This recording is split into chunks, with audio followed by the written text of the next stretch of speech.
అనకాపల్లిలో బోగస్ ఓట్లపై ఉమ్మడి అభ్యర్థులు కొంతల రామకృష్ణ మీడియాతో మాట్లాడుతూ ఇంత పెద్ద దేశంలో ఎలక్షన్ ప్రక్రియ సజావుగా జరగాలని, ఎలక్షన్ సజావుగా జరగాలంటే ముందుగా ఓటర్ లిస్టు సక్రమంగా ఉండవలసిన అవసరం ఉందని అన్నారు. గత 35 సంవత్సరాలుగా ఎలక్షన్ చూస్తున్నాము, కానీ ఎప్పుడు ఇలాంటి ఓటర్ లిస్టు చూడలేదన్నారు. ఇప్పుడున్న ఓటర్ లిస్ట్ చూస్తే అయోమయానికి గురి కావాల్సి వస్తుందని అన్నారు. ఈ కార్యక్రమంలో అనకాపల్లి తెలుగుదేశం పార్టీ నియోజకవర్గ incharge Pela Govinda Satyanarayana, Telugu Desam party parliament incharge Bodda Jagadeeswara Rao, Malla Surendra తదితరులు పాల్గొన్నారు.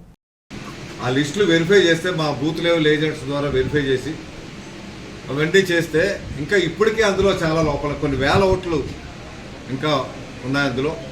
అందులో ఉదాహరణకి మీకు డబుల్ ఎంట్రీస్ అంటే ఒకే పేరుతో నా పేరు కొడతాల రామకృష్ణ అనుకోండి, కొడతాల రామకృష్ణ అని ఒకటి ఉంటుంది, కే రామకృష్ణ అని ఒకటి ఉంటుంది, రామకృష్ణ కొడతాల అని ఒకటి ఉంటుంది. అది కూడా ఒక బూత్లో కాదు, వేరే వేరే బూత్లో. అంటే ఇది పొరపాటుగా జరిగినటువంటి తప్పు కాదు, ఇది కావాలని డెలిబరేట్గా ఎన్నికల తీర్పుని తారుమారు చేయాలనే కుట్రతో చేసినటువంటి కార్యక్రమంగానే కనిపిస్తుంది. దీన్ని ఎప్పుడైతే మన పద్ధతి ఏంటంటే ఒక ఓటుని తొలగించుకోవాలనుకుంటే ఫారం 7 ఇవ్వాలి, తొలగించాకే ఫారం 6 ప్రకారంగా మళ్ళీ నమోదు చేయాలి. కానీ ఆ ప్రక్రియ లేదు. ఫారం 7 ఉపయోగించుకుంటా ఒక ఓటర్కి ఇంకో దగ్గర ఓటు ఉంటుంది, మళ్ళీ ఇక్కడ కూడా ఓటుకి అప్లై చేస్తే ఇక్కడ ఓటు వాళ్ళు అందులో కలిపారు కానీ అక్కడ తొలగించలేదు. ఇది కేవలం నిర్లక్ష్యపూరితంగా చేసినటువంటిది. నిర్లక్ష్యం అంటే ఏదో 1-2 అవుతాయి, కానీ ఇది నిర్లక్ష్యం కాదు, ఉద్దేశపూర్వకంగా చేసినటువంటి ప్రక్రియగానే మాకు అనిపిస్తుంది. ఇవాళ ఎన్నికల కమిషన్కి రిపోర్ట్ చేయడం జరిగింది. ఇంకో ఉదాహరణ చెప్తాను నేను. డబుల్ ఎంట్రీస్ మీకు అంటే ఒక వ్యక్తి చెప్పగా వేరే వేరే పేర్లతోనూ వేరే వేరే బూతుల్లో ఈ రకంగా ఉన్నవి ఈ అనకాపల్లి అసెంబ్లీ నిర్ణయాలు అయిపోయి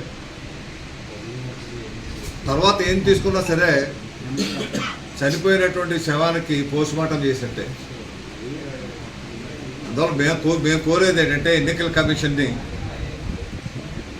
చాలా లోటుపాట్లు ఇప్పటికీ కూడా ఉన్నాయి, చాలా సరి చేశారు కానీ ఇప్పటికీ కూడా ఉన్నాయి. ఉదాహరణకి అనకాపల్లి అసెంబ్లీ కాన్స్టిట్యున్సీ తీసుకుంటే అనకాపల్లి అసెంబ్లీ సెగ్మెంట్లో బూత్ లెవెల్ ఏజెంట్స్ ఎవరైతే ఉన్నారో పార్టీ ఏజెంట్స్, ముఖ్యంగా తెలుగుదేశం పార్టీ ఒక ముఖ్యమైన పాత్ర పోషించింది. భారతీయ జనతా పార్టీ, జనసేన ఉన్నప్పటికీ వాళ్ళు ముఖ్యమైన పాత్ర పోషించి సుమారు మన అనకాపల్లి అసెంబ్లీ సెగ్మెంట్లో 18,000 బోగస్ ఓట్లు కానీ, డూప్లికేషన్ కానీ, డోర్ నెంబర్ల తప్పులు కానీ వివిధ రకాలుగా ఉన్నటువంటివన్నీ కూడా తొలగించారు. సక్సెస్ఫుల్గా తొలగించబడ్డాయి. అవి అధికారులకు గోవింద్ గారు వెళ్ళారు, అలాగే మీకు నాగ జగదీష్ గారు వెళ్ళారు, జిల్లా ప్రెసిడెంట్గా డాక్టర్ నారాయణరావు గారు కానీ అందరూ ఇన్వాల్వ్ అయ్యారు. అందరూ ఇన్వాల్వ్ అయ్యి ఈ కార్యక్రమాలు చేశారు. ఇక్కడ బూత్ లెవెల్ ఏజెంట్స్ కూడా చాలా అద్భుతమైన పాత్ర పోషించారు, ముఖ్యంగా తెలుగుదేశం పార్టీ వాళ్ళు. మరీ చెప్తున్నా, ఎందుకంటే వాళ్ళు ఆ పాత్ర పోషించారు కాబట్టే ఇవి జరిగి బూత్ లెవెల్ ఆఫీసర్స్తో కూడా ఇంటరాక్ట్ అయ్యి అవి తొలగించే కార్యక్రమం విజయవంతంగా చేసుకున్నారు. నిజంగా అవి తొలగించబడకపోతే ఎలక్షన్ అయిపోయింది వాటితోనే. 18,000 ఓట్లు అంటే చిన్న విషయం కాదండి. అంటే సుమారుగా పోల్ అయినటువంటి ఓట్లతో చూసుకుంటే 10% ఉన్నాయి. పోల్ అయిన ఓట్స్ మీకు 70% కంటే ఎక్కువ ఉండవు. అందువల్ల పోలైన ఓట్స్లో 10% కంటే ఎక్కువ. 70% అంటే మరి 1,40,000 వస్తాయి.